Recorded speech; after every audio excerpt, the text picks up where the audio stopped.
Good day, listeners. Welcome to this edition of the Pure Sex Radio broadcast. I'm so glad that you've decided to join us. My name is Jonathan, and I'm here with my good buddy, Steven Cervantes. So how's it going today? Great to be here. Thank you. Yeah, I have loved it ever since, I don't know, it was probably earlier this year that you've decided to just wear these awesome, like, crisp white shirts. I don't know if you were just trying to kind of do like Steve Jobs did, where he's got the same outfit. Like, hey, I'm just that's in a red tie. This is my webinar look. Okay, good. So maybe the podcasters don't know that. They think I only own one tie. But we do the podcast, and then we do the webinar. And so I'm dressed for the webinar. You look great. So, okay, thank you. I probably should, step it up. No, that's all right. I just think I might look smarter if I clean up. That's you funny. know what I mean? Well, listeners, this week we're actually going to be talking about some comments we've received over the years from our guys that have gone to the Gateway to Freedom workshop. And before we get into that, because man, I'm just so amazed at how guys are free to share with us their stories and things, and then even allow us, without revealing any names or identities or anything, but allow us to then use some of those, some of their journey to be able to bless you on the program. But I want to let you know about the Gateway to Freedom workshop, because we've been doing this for 11 years, since 2008. And we've seen hundreds of men come through this workshop and just seen God transform lives in some profound ways, even in some cases literally saving men's lives from suicide and things like that. We've seen men come to Christ who realized while they were there, I don't actually have a relationship with Jesus, even though they've been in the church for years. But anyway, we've just seen guys at a very deep level experience the transformative power of God at these workshops. And so if you'd like to learn more about the workshop and the ones that are coming up and how you can get involved, go to gatewaymen.com. Space is limited at these workshops, so register early if you're planning to come. I never heard a man say, well, this was really a bad experience. Right, yeah, this was a bad idea. Everybody gets something out of these workshops. It's just men helping and encouraging one another. They're very powerful. So what I wanted to do was have a dialogue, because when you go back home, even after a great weekend, you still have struggles and battles. And so I wanted just to sort of have a smorgasbord of the battle, so that if you're out there, you can take hope and encouragement, and that, we're battling on different fronts, on different issues with ourselves. Mm-hmm. So the first guy comment is this, and thank you, gentlemen, for giving us permission to share. We never say names, but brother helps brother in this ministry. And so guy number one says, man, I'm such a showman. I love talking and presenting and looking good. And I realize that has hindered me by being such a showman and always having to be on. It means that sometimes I'm not honest. And I have to knock that off. I have to be more genuine, more honest. Sometimes I'm scared. Who am I if I'm not the showman? I love the admission of being scared. I can relate to that one a lot, because when you begin to learn what it's going to take to pursue greater integrity and recover from old patterns and old ways, I mean, let's just be honest. That's a scary proposition. Even as enticing and as good and hopeful as what's ahead might appear, when you understand the steps you're going to need to take to move in that direction, things like confession and disclosure, and it's a scary thing. I can relate to that fear. Yeah. So guy number two says, I don't just have a porn problem. I have a work problem. I overwork, and then I get stressed, and then I overeat, and then I'm unhappy, and so I use porn. And so I think I got like several layers of stuff going on that I've really not put together before. So this is so common, I think, where guys, they come to our ministry or they come to our workshop, and they're coming because they've got a particular problem that they want to address, right? Like, yeah, I'm looking at porn, I'm having affairs on my wife or whatever. And it's amazing how when you crawl through that window of their lives of going, hey, this is the thing I want to work on. And all of a sudden it opens up into all other kinds of areas of dysfunction and disorder. And I've often said it this way, that God will crawl through the window of our sexual brokenness so that we might open ourselves up to having him transform our whole lives.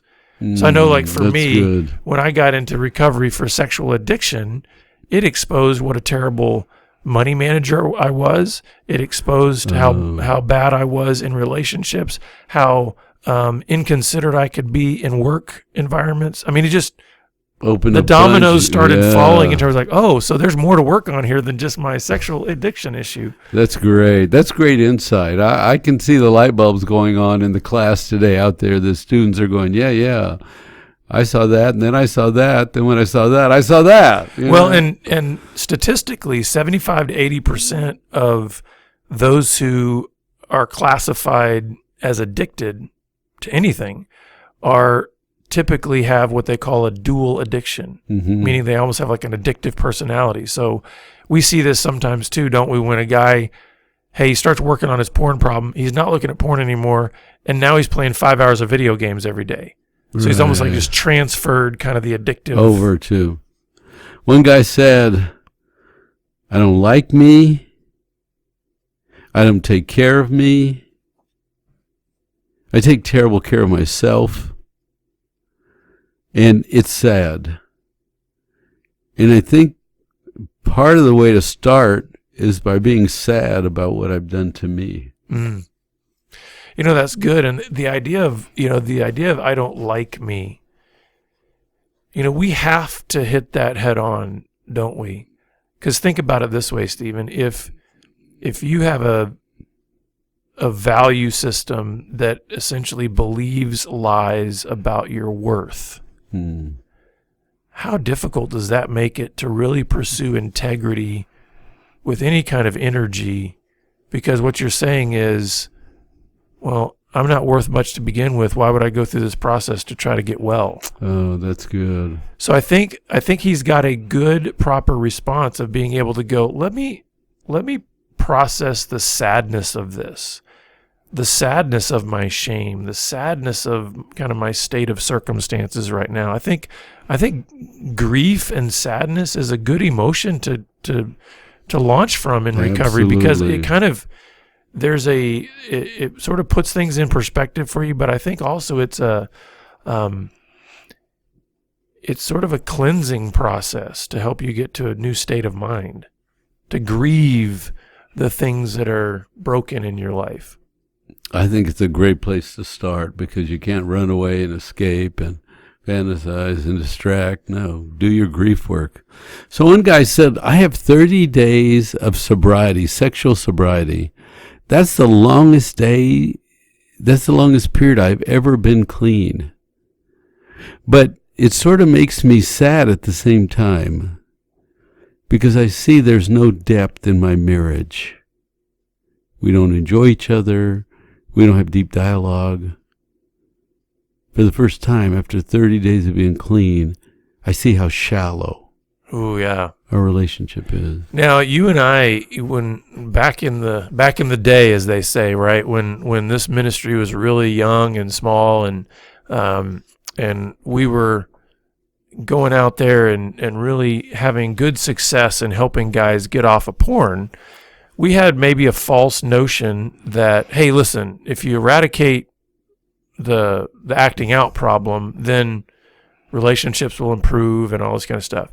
And we started getting perplexing responses that we didn't expect from wives out there that were basically, 6, 8, 9 months after their husbands had gotten into recovery and they're not looking at porn anymore. We're getting these angry responses from wives going, what have you done to my husband? And we're like, what are you talking about? It's like, he's worse now than he ever was. And we'd be like, well, so is he looking at porn? No.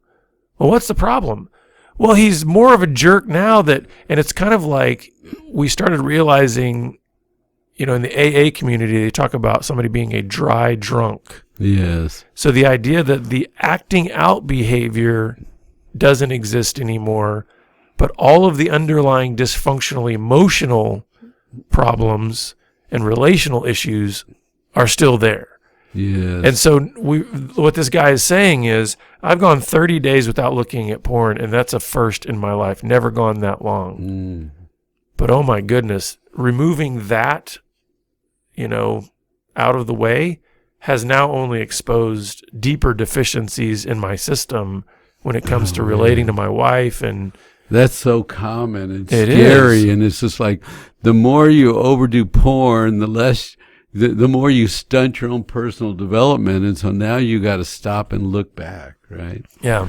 This guy said, I'm afraid of who I am.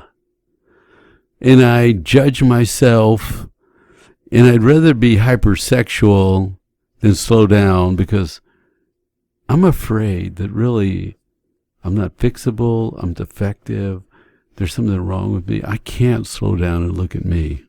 Well, you know what? Kind of a parallel to this, or something that I think about alongside of this, is I remember when I first started recovery, some of the fears that I had around entering recovery was the idea that I really am ignorant to who I am. And the reason is because I knew all of the secret brokenness that was kind of behind my mask and my image that I would present to everybody else. So I had this great polished image, and that people would ask me what I believe. I'd tell them certain things. So when I'm in church, I look like a rock star. And then when I'm at work, I tell them certain things about what I want them to know about me.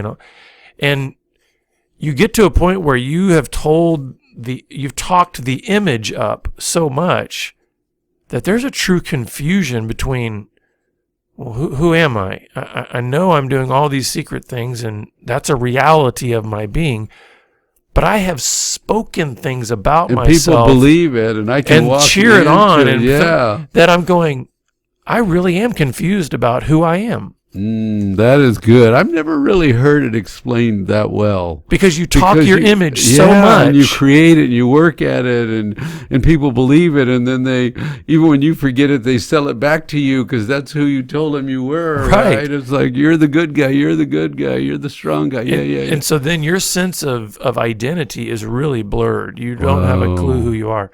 The other thing, too, is then when the mask starts coming down and start looking at the reality of what's going on, there can also, I think, be a fear of, because I don't know who I am, I also don't know who I might become in this recovery process. Is that scary or good? It's scary, because if you have not had a strong sense of self because of the dividedness in the addiction, then I know for me it was almost like, God, I want to live how you've designed me, but will I not be Jonathan anymore?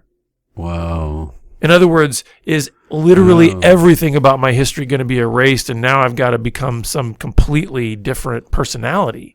That looks impossible. And thankfully, and just to put some hope out there for the listeners and everything, thankfully, God showed me through recovery. He says, no, I'm not going to eliminate your personality. I'm going to rebuild it I'm going to reform it. I'm going to recover it. I'm going to redeem it so that you can actually be the fullest Jonathan you've ever been. Yeah, that's so I was like, good. Okay, I can get on board with that. I like that, And you're looking at him now, ladies and gentlemen. Here he is. That's great. One guy said, after the weekend, I started paying attention, and I realized I have a huge fantasy life. So I like to escape, get in my head, get away, not be present, always planning to leave, waiting for the next time to leave. But he said, I'm not connected to anyone. Yeah. This is so common, again, because we learn to isolate and disconnect in addiction, right? So one of the things that helped me, and you've even talked about this some in some counseling practices and stuff, is that it can be a helpful discipline to do certain behaviors that force you to enter this moment. So for instance, like if I feel myself drifting, or I'm like somehow I'm wandering in my mind when, let's say, my wife is talking to me or something. One of the disciplines that I learned a long time ago was when I recognize that in my mind, if I can't do it out loud, in my mind, start naming things in the room, start naming words that she's saying, start repeating things that she's saying. So it's like I could just be sitting there and I'm going, okay, red tie and white shirt and Steven Cervantes. But it's grounding you. It's bringing me right into this physical moment here. This is right a now. huge technique tool here. Ground yourself in the moment, right? Because your brain wants to hijack you and go somewhere else. Why should I be here? Yeah. And sometimes because I've gotten to a certain point in my relationship with my wife, I might need to actually say, can we stop for a second? Can you repeat what you just said? Because I'm sorry, my mind was wandering. I want to come right back into this moment. That's now, good. many years ago, that could have been highly offensive or whatever. But now it's like, okay, there's a respect there that says, oh, well, I want you to be in this moment. Yeah. So thank you. You've come back to me. Yes, So. That's good. One guy said this, and he said it almost like in a statement of awe. I caught myself trying to escape. I caught myself. I saw myself for the first time. I caught me. Isn't that great? That's good, yeah. Because you can't be working on growth. Either you're escaping, or you're starting to catch yourself. You want to escape right now, don't you? Don't be escaping.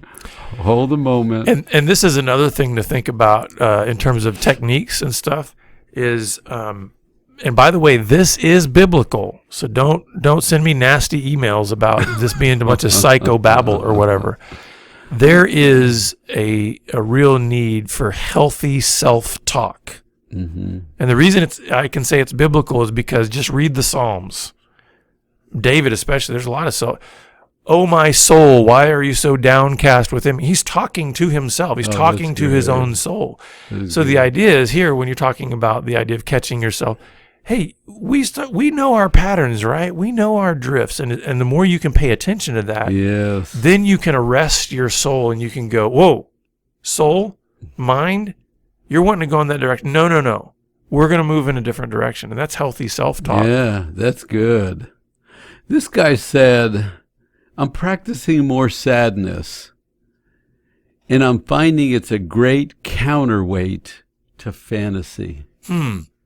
If I can own my life and the sadness of my life and what I've wasted and the money I've spent, the years, what I've built, if I can remind myself of the sadness, it's hard to go escape into fantasy and pretend that's good.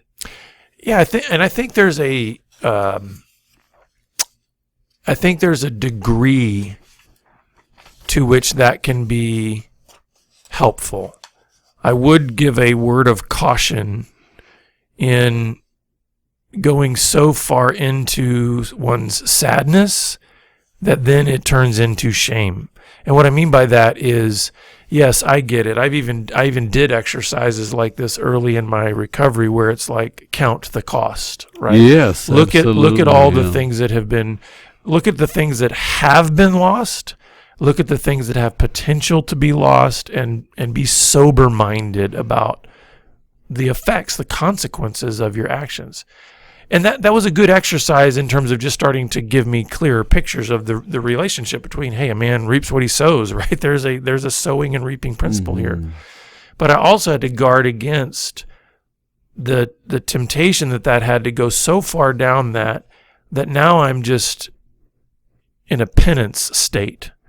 Like now I'm in a self-loathing. I'm going to whip myself and now say, yeah, see, look at how bad I am, and look at how. Yeah. And so you have to be careful of going too far in that. There's a line at which I think you say, I'm being sober-minded here. I am looking at the cost. There's real consequences to my behavior. And I think that's what he was saying. Yeah. It's checking me for the first time. And it's good to grieve that. The way I would put the language around that when he says sadness is, let's grieve the cost here. Let's grieve the consequences. That's right.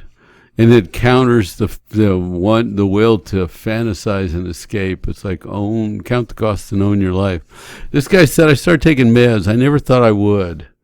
But he said, there's so much stress, there's so much conflict. I'm in such a bad place.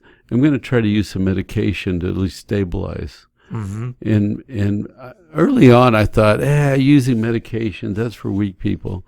But then I saw people struggling just miserably.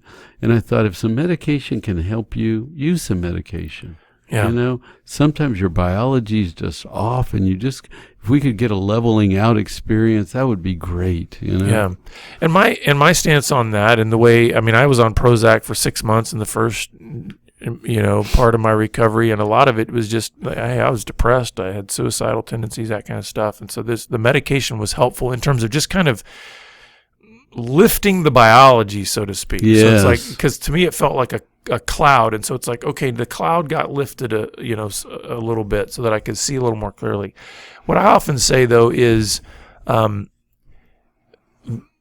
yes, medication can be helpful because there can be biological blocks that are happening there. But what we want to be careful of is we don't look to the medication as the be all end all.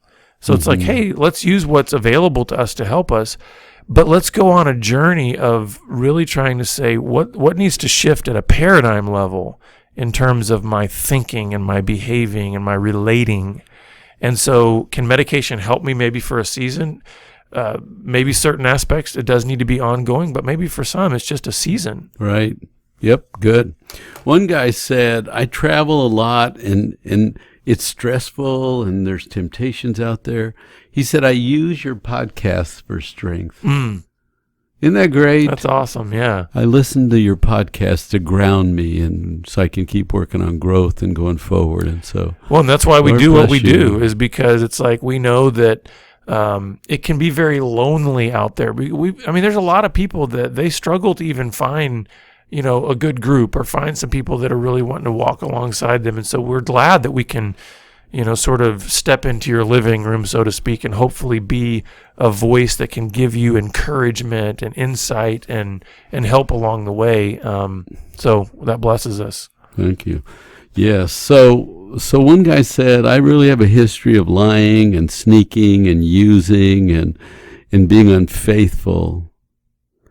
But something's changing, and I'm getting tired of that life. And now I'm a man on a mission of integrity.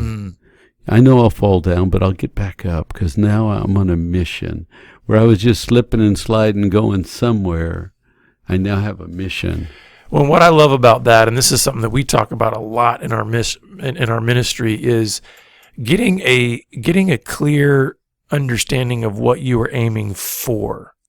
Because I think a lot of guys especially, when they come to their workshop or they enter a group or they get into counseling, and their initial mindset is what they're trying to get away from, right? Yep. That's not a mission, though. No, it's not. A mission to stop is not a mission. That's like a mission for a vacuum. But nature abhors a vacuum, right? At some point, you've got to be for something. What are you filling your life with? What are you pursuing? And so I think it's important to get on a mission where he's talking about, I'm on a mission for integrity, right? What does it look like to pursue greater integrity and goodness? And I want to be for something rather than just be against the negative. That's good. This guy said, I've been out of control all my life. And he said, for the first time, I'm really taking a good look at the issue of control. And can I be in control? Can I control me? Can I have control? And just the idea of thinking about that opens the topic up. Yeah. You know? Now, he won't like my answer. Okay. No. Now, what I mean by that is no. I think it's good to think that, because the idea of, hey, I've tried to be in control and I've been out of control, and so what does control look like? I would say where I would want to gently then nudge this man is to say, the better question to ask is, what does surrender look like to God and to His Word and to His Holy Spirit? Because the thing is, we're told that self-control is a fruit of the Spirit. So this is not something that I can then say, I'm going to choose. I mean, like, it's all on me. Self-control is about me pulling my bootstraps up and doing this on my own. It's saying, how can I better respond to the effect of the Spirit of God in my life so that He can produce self-control in my life. Now, I've just jumped from an early stage that this man has talked about to, I think, a very later stage, mature thinking. But we want to cast that vision, right? That says, okay, good, you're thinking about control, you're thinking about these things in your life. Now start reframing it into, okay, what does greater surrender to the Spirit of God, the only one that it can actually produce self-control that's pleasing to God in my life, how do I increase surrender to Him? The next guy said, I know stress and I know how to battle myself. I don't know how to rest. My new goal is to rest. Okay, this is probably for the last 5 years, Stephen. This has been like a key boulder that God has been continuing to help me want to move my life. Because, I'm in my mid-40s now. This is a time where, we typically think of it as like kind of hitting the peak performance levels of whatever industry you're in, and by some they consider me an expert in this field or whatever, and so I'm feeling just the increased pressures and demands of speaking and doing all these kinds of things. You mean in the last 5 years, yeah. Really, and all my kids are launching off into adulthood now, and so from all angles, there's this increased sense of you're hitting your stride in life, right? Well, at the same time, then it often translates to me as I'm hitting the pit. I need a pit stop. It's like I feel like I've blown a tire or something. and so I'm racing the track. I need to pull in for a. So I feel like what God has been doing consistently is bringing me back to this word of rest and peace, and how do you keep margin even in the stride of life, and so I can identify with this. That's good. And you and I have talked about this. If we ever, I think if either one of us was ever forced to put a super fine point on what is the ultimate goal of recovery, it's peace, right? It's rest. Absolutely. I saw that early on, such conflict and turmoil. I remember doing a group and asking the elders in our church, could you come and teach us about rest? Because I hope you guys know it. Yeah. Because strugglers don't know it, Yeah. It's like, man, this is the one thing that's missing. We don't know how to rest, be at peace with ourselves and God and others around us, And I think that's a good place to land the plane on this one is just, listeners, just what does it look like for you, wherever you are in your recovery or growth journey, to just pursue greater rest? I mean, we've talked about all these various things in terms of recognizing that sometimes it's more than just the addiction that we're coming in with, and then the idea that maybe we've eliminated some acting out behaviors, but man, now there's some emotional work to do. But what does it look like for you to take a next step intentionally towards greater rest?